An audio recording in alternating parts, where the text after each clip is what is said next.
Olá, que a graça e a paz do Senhor Jesus esteja sobre a sua vida. Antes de tudo, eu peço para você deixar o seu like nesse vídeo e também se inscrever para que você receba notificações de todos os vídeos que nós estamos postando aqui no canal. Agora nós estaremos postando vídeos mais regularmente, pelo menos 1 ou 2 vídeos na semana, vídeos que vão edificar a sua vida, a sua fé. E hoje nós estaremos abordando um assunto bem interessante e estarei mostrando para vocês um passo a passo. Fique até o final desse vídeo, pois eu vou não apenas explicar as ideias, a forma com que você elabora estudos bíblicos, mas também estarei mostrando na prática como elaborar um estudo bíblico. É bem importante aconselhar você que, antes de tudo, ore a Deus, busque direção a Deus e também seja um leitor assíduo da Bíblia Sagrada, para que a sua mente esteja cheia da Palavra de Deus e assim você tenha a direção correta, o rumo certo para estar elaborando os seus sermões bíblicos. Essa técnica que eu vou ensinar para vocês aqui é a técnica que eu utilizo para elaborar sermões da Bíblia, é a técnica que eu utilizo para elaborar estudos da Bíblia, aulas na escola dominical. Então, geralmente eu sigo este mesmo padrão.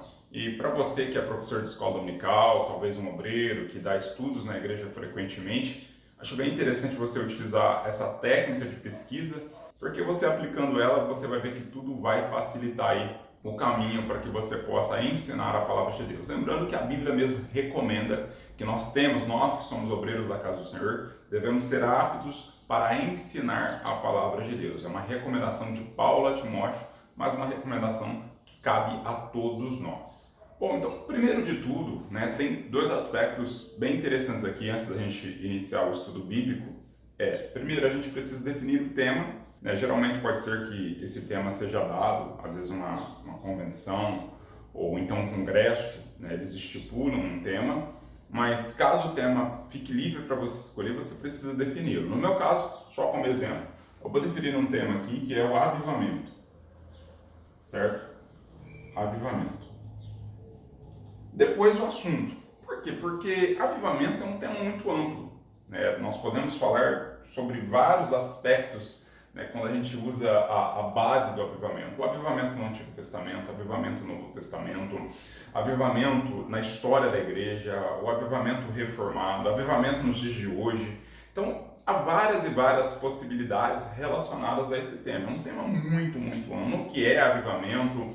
Avivamentos históricos, avivamento na Rua Azusa, avivamento de Jonathan Edwards, avivamento de John Wesley. Então há várias e várias possibilidades, há vários e vários assuntos que você pode tirar desse tema. Então aqui eu vou definir um assunto, eu preciso abordar um assunto que é avivamento, vou abreviar aqui, no Velho Testamento, certo? Então defini um assunto e vou focar nesse assunto. Posso mencionar alguma coisa sobre o avivamento do Novo Testamento? Posso, mas o meu foco em geral vai ser avivamento no Velho Testamento. A partir deste ponto, você precisa ser como uma criança, você precisa ser curioso. Você que dá aula de escola dominical, você que transmite sermões, estudos da Bíblia, você precisa ser uma pessoa curiosa.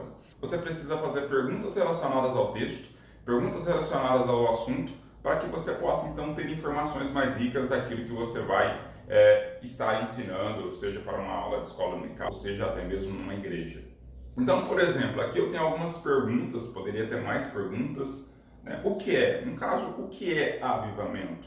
Eu preciso fazer essa pergunta. Eu preciso entender o que é avivamento. Por quê? Por que é necessário um avivamento? É desejo de Deus derramar um avivamento? O porquê nós precisamos de um avivamento? Segunda coisa, lembra que o assunto que eu defini é o avivamento no Velho Testamento. Quando ocorreu esse avivamento? No caso, eu poderia aqui utilizar o texto de 2 Crônicas 34 a respeito do avivamento no período do rei Josias, onde ele ordena uma restauração no culto de Judá. Então, outra pergunta interessante seria quando? Quando ocorreu este avivamento? Então, aí nós precisamos buscar informação de quando o rei Josias reinou. Qual era o contexto, qual era a realidade do rei Josias? Segunda pergunta, como se deu este avivamento? O que os crentes daquela época, o que os judeus fizeram, o que o rei Josias fez, o que o sumo sacerdote fez para que um avivamento fosse derramado? Onde ocorreu? Quais partes de Judá ocorreu? Ocorreu em toda Judá? Foi um avivamento local? Então, todas essas perguntas, elas precisam ser feitas para que você consiga informações ricas para transmitir o seu estudo bíblico. Se você tiver informações rasas, se você não fizer perguntas ao texto, na hora que você for transmitir o seu ensino bíblico, ou seja, na escola dominical, uma aula de escola dominical, você não vai ter conteúdo. E é muito chato assistir uma aula, ou ser participante de uma aula, ou dar uma aula onde o professor não tem conteúdo. Então você precisa ter conteúdo. É lógico que nós não podemos exagerar no excesso de conteúdo. Alguns ensinadores extrapolam e acabam exagerando no excesso de conteúdo. Então, por isso que você precisa definir muito bem um assunto para ser direto ao ponto, né? E basear todo o ensinamento que você está dando, ou o estudo bíblico, baseado nessas pesquisas que você fez. Agora eu vou estar indo para a tela do meu computador e eu vou estar mostrando para vocês um passo a passo, né, como eu vou estar elaborando esse estudo bíblico para dar um ensino na igreja a respeito do avivamento, né, a respeito desse tema, avivamento no Antigo Testamento.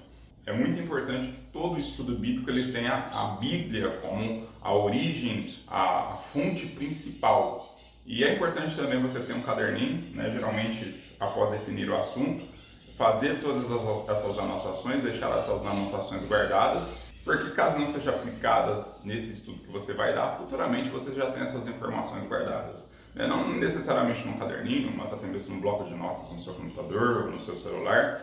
É importante você fazer essas anotações. Feitas essas anotações, fazendo essas perguntas ao texto, aí você precisa organizar esse estudo bíblico.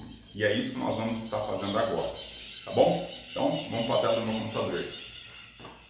Bom, pessoal, então conforme eu mencionei para vocês na introdução, que eu não ia apenas explicar em tese, em teoria, mas também ia mostrar para vocês na prática, o que eu fiz aqui? Eu elaborei um breve estudo sobre o avivamento no Antigo Testamento, dando ênfase na primeira parte no que é um avivamento, o aspecto de um avivamento, e depois finalizando, na segunda parte desse estudo, finalizando com o avivamento no período do rei Josias.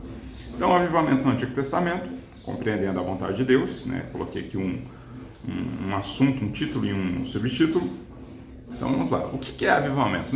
Lembra que eu falei para vocês que você deve fazer perguntas ao assunto, ao texto, para que você possa obter ricas informações para assim, digamos assim, deslanchar no seu estudo bíblico? Então, o que é um avivamento? É o ato ou efeito de avivar-se, tornar mais vivo, mais nítido, mais intenso, mais ativo, mais visível. Avivar é estimular, realçar, exacerbar, atiçar o fogo, disse da pessoa animada, cheia de vigor, alegre, empreendedora e etc. Então aqui nós temos a etimologia da palavra avivamento, que é o ato de tornar vivo, mais animoso, mais alegre, mais afogueado, digamos assim. E quando a gente coloca a palavra avivamento num quesito espiritual, muitas pessoas hoje têm uma interpretação errada do que é avivamento. Hoje a gente tem até alguns termos, louvor avivado, pregador avivado, culto avivado. Só porque aquele culto teve um pouco mais de barulho, ou aquele pregador faz um pouco mais de barulho, ou aquele louvor é um pouco mais animado, mas isso não tem nada a ver com avivamento. O avivamento bíblico, o avivamento genuíno, é o avivamento que torna a pessoa viva, que torna a pessoa sedenta por Deus, por buscar a justiça de Deus, por buscar o reino de Deus. Então é nisso que se dá o verdadeiro avivamento. E nós vamos ver no decorrer dos slides aqui desse nosso estudo que avivamento realmente é isso. Você tornar alguém mais... É Deus tornando o crente mais sedento em buscá-lo. É o crente se aproximando mais de Deus por meio da oração, por meio da sua comunhão, por meio da sua piedade. Então isso é avivamento, este é o avivamento bíblico. E aqui nós temos a etimologia do que é o avivamento, o ato ou o efeito de avivar-se, tornar alguém vivo. Então o avivamento bíblico, o avivamento espiritual que provém de Deus, ele vai trabalhar nesse aspecto, aproximar o homem de Deus.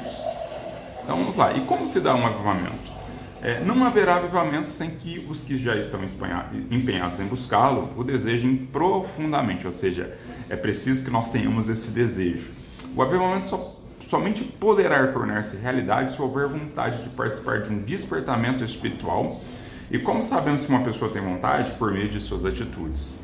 Não seremos crentes avivados se não buscarmos o avivamento. Em Atos 1 e 14, as mesmas pessoas que obedeceram à ordem de Jesus em Lucas 24:49, perseveraram unânimes em orações e súplicas. Então, como se dá um avivamento? Por meio de uma pessoa ou um grupo de pessoas que buscam com muito desejo um derramamento, um despertamento espiritual por parte de Deus. Então, somente assim nós teremos um avivamento. Por exemplo, eu li um pouquinho a respeito do avivamento no país de Gales, por meio de Evan Roberts. E a história vai dizer que esse jovem ele ficou dos 13 aos 26 anos orando, ou seja, foram 13 anos de constantes oração, de uma oração perseverante por meio, buscando um avivamento no país de Gales. E nós vamos ver que quando esse jovem completa 26 anos, Deus, pela sua infinita e boa vontade, derrama um avivamento no país de Gales. Então, o avivamento ele vem por meio de alguém que o busca. E como nós podemos buscar este avivamento? Por meio de uma vida de oração, por meio de uma vida de santidade, por meio de uma vida de súplica. Nós precisamos implorar para que Deus desperte, traga um despertamento espiritual sobre a nossa igreja, sobre a nossa cidade, sobre a nossa nação. Somente assim nós teremos um verdadeiro avivamento. Então, a segunda pergunta é essa, como se dá um avivamento.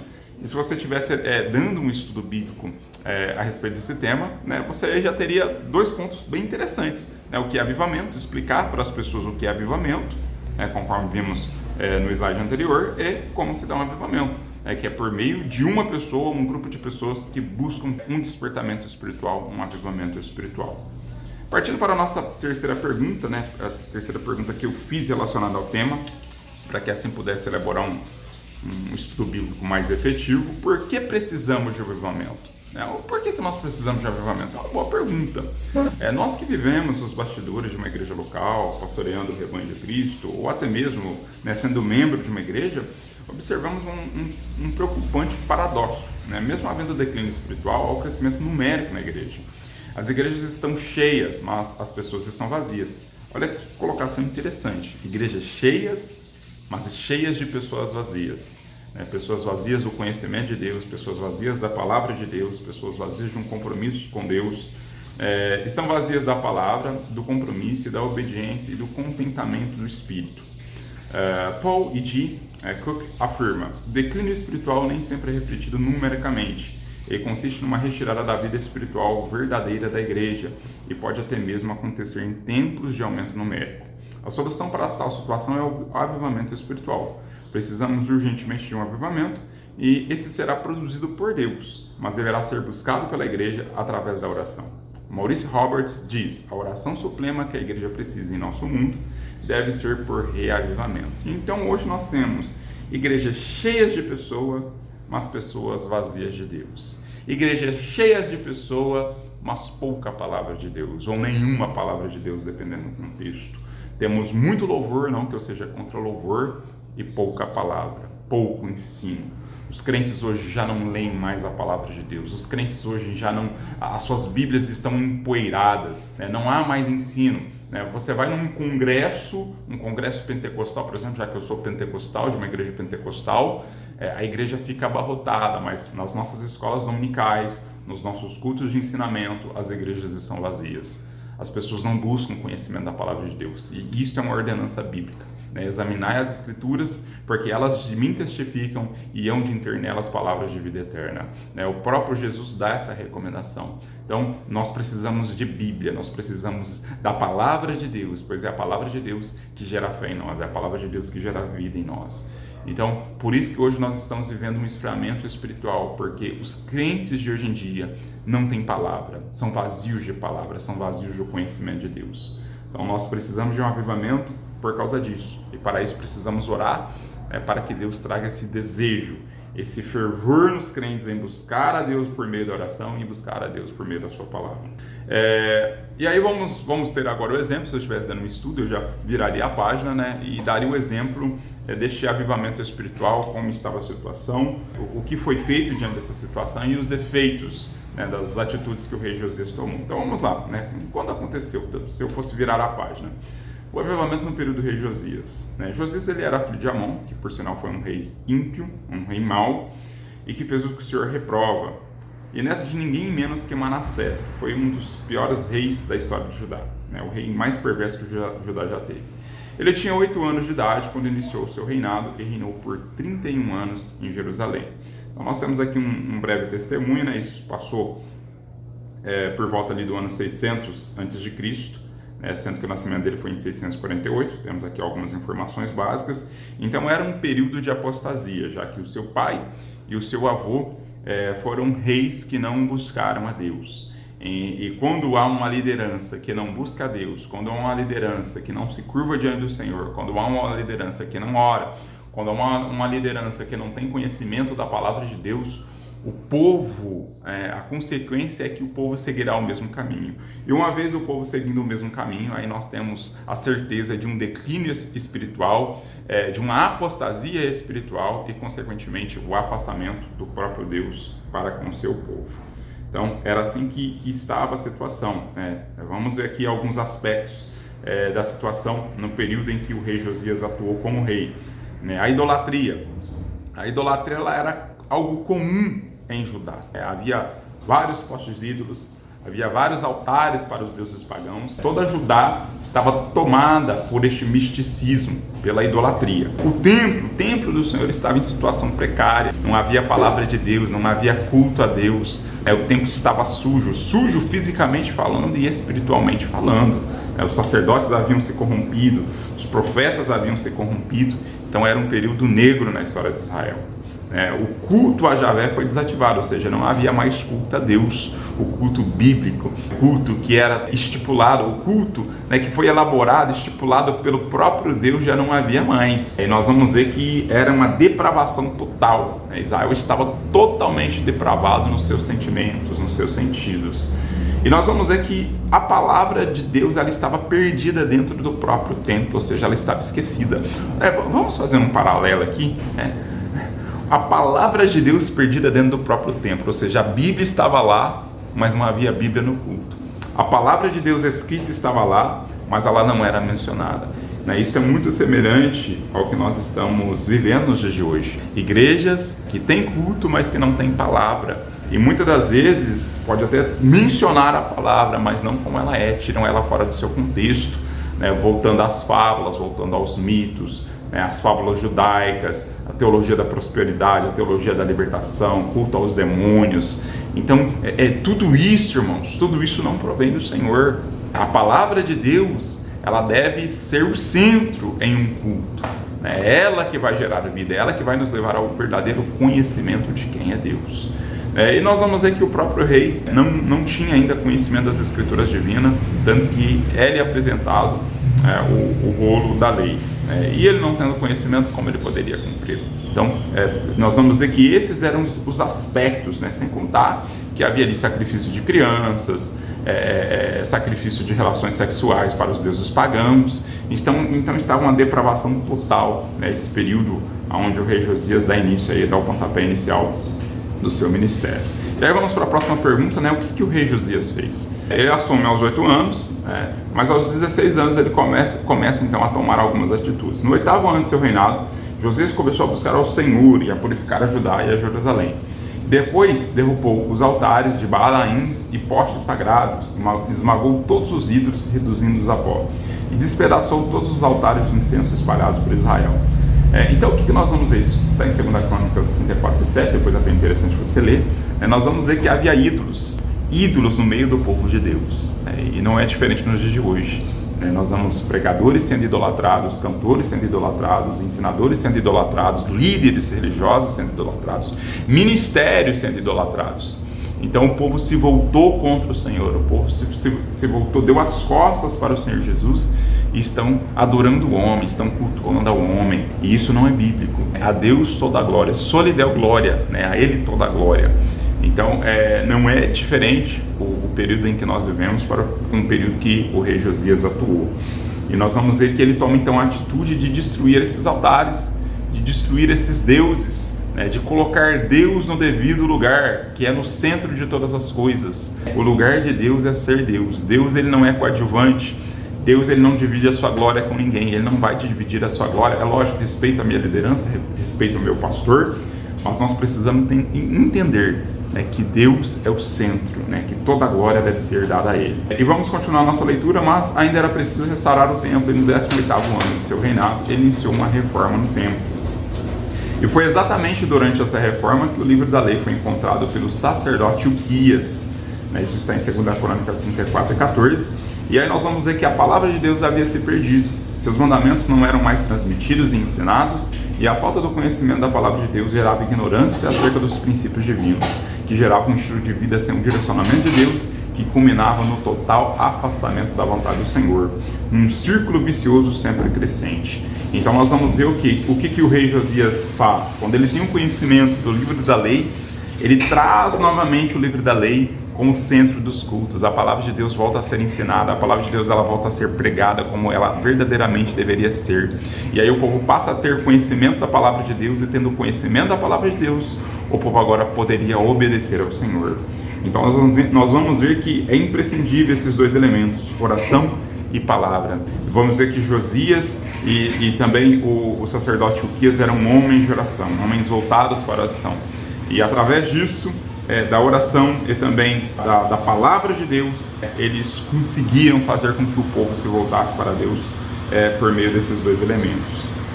E aí nós vamos ver os efeitos, né, que o avivamento, que a oração, que a palavra trouxe para o povo de Judá no período do rei Josias. Primeiro, nós vamos ver que o povo se conscientizou da situação de apostasia, da situação de vida sem Deus. E como eles se conscientizaram disso? Através da leitura da lei, através da leitura da palavra de Deus, né? Porque onde não há conhecimento, há apostasia. Ponto 2, houve uma tomada de posição, uma volta aos ensinos da palavra de Deus, né? Que até mesmo já mencionei aqui. Ponto A, isso é um aspecto muito interessante em um avivamento. Arrependimentos, eles renovaram a sua aliança com Deus, ou seja, todo avivamento genuíno, ele leva o homem, ele leva a mulher, ele leva a liderança, ele leva a igreja a um sentimento de arrependimento genuíno. Não existe avivamento sem arrependimento. Se a pessoa não se arrepende, então não houve arrependimento. Então todo avivamento genuíno, ele vai ser marcado por vidas que se arrependem diante de Deus, sejam essas pessoas descrentes ou até mesmo crentes, né, que estavam levando uma vida morna diante do Senhor. E essas pessoas se arrependem dos seus pecados, abandonam os seus pecados e se voltam para Deus. Eles se tornaram confiantes e se comprometeram a obedecer a lei. Então, ou seja, o que ocorre aqui? Eles passam e se tornam sedentos pela graça de Deus, pela palavra de Deus, em obedecer a Deus, em estar na presença de Deus. E todo avivamento ele gera isso, ele gera sede, ele gera desejo em buscar a palavra de Deus. E o ponto C, eles ficaram conscientes e restauraram o culto exclusivo a Jeová, que foi o que eu disse, Deus estando no lugar onde ele deve estar, no centro de cada coisa. Aí vamos ver aqui alguns conselhos que eu anotei, né? Cada obreiro se encaixou no seu posto para servir e celebraram a Páscoa, que há tempo havia sido relegada, e houve muita alegria. Então nós vemos que o povo se volta para Deus, Deus os cura, Deus os sara, e há uma manifestação da glória de Deus, da graça de Deus, um avivamento genuíno. E para concluir, há três aspectos, né, que este avivamento no período do rei Josias tocou no povo, em três aspectos diferentes. Primeiro, no aspecto individual, né, todo avivamento ele vai ser individual, primeiramente falando, ou seja, na relação que o homem tem para com Deus, na relação que o servo tem para com seu Senhor, essa relação ela vai ser restabelecida, essa comunhão ela vai ser restabelecida. Então todo avivamento ele começa de dentro para fora, é o homem na sua individualidade se voltando para Deus, né? Após um avivamento individual, nós vamos ver que é um avivamento coletivo, né? Porque nós não vamos ver apenas uma pessoa se voltando para Deus, mas um grupo de pessoas se voltando para Deus, sendo uma igreja, sendo um bairro, sendo uma cidade, como por exemplo na Inglaterra, mesmo no período de John Wesley, nós vamos ver isso, né, que toda a Inglaterra foi tomada pelo poder de Deus. Depois que o avivamento causa um efeito individual, um efeito coletivo, um efeito local, nós vamos ver também que ele causa um efeito social. Nós vamos ver que nesse período a idolatria foi banida, nós vamos ver até mesmo os cultos sexuais, a depravação ela foi abolida, ou seja, toda essa promiscuidade, essa marginalidade, ela foi rompida. E foi rompida por quê? Porque agora Deus havia tomado o coração do homem. Deus havia enchido o coração do homem da sua palavra, do seu Espírito Santo. E tendo feito nisso, a igreja, o avivamento espiritual que é derramado sobre a igreja, ela não fica só dentro da igreja, mas ela tem um aspecto social, ela tem uma consequência social. A sociedade melhora, as drogas, o nível de pessoas viciadas em drogas diminui, a marginalidade, a corrupção, há um efeito não apenas na igreja local, mas há um efeito na sociedade. E nós vamos ver que nos avivamentos históricos, tanto no avivamento do Antigo Testamento, como do Novo Testamento, como nos avivamentos históricos que nós tivemos aí, principalmente na era medieval, nós vamos ver que nações foram transformadas pelo poder da palavra de Deus, pelo poder do Espírito Santo de Deus, por vidas que buscavam a Deus em oração. Até recomendo para vocês aí, vocês lerem sobre o avivamento de Gales, o avivamento da Rua Azusa, recomendo para vocês também o avivamento de Jonathan Edwards, o avivamento de John Wesley, não que eles provocaram o avivamento, mas foram homens, mulheres que foram usados por Deus para que Deus trouxesse um despertamento espiritual. Então fica aí para vocês esse estudo, expliquei para vocês como elaborar o estudo também e como se daria esse estudo. E espero que vocês consigam aplicar isso. É bem simples, basta fazer perguntas ao texto, basta focar em determinados pontos e abranger cada assunto no seu devido tempo que vocês vão conseguir transmitir estudos maravilhosos da Palavra de Deus. Espero que você tenha gostado desse estudo, deixa o seu like, deixa o seu comentário e que Deus abençoe grandemente a sua vida. E recomendo para você também este vídeo que está na tela final, que você possa assistir um desses vídeos que aqui estão, que com certeza será de grande valia para a sua vida e edificação para a sua vida espiritual.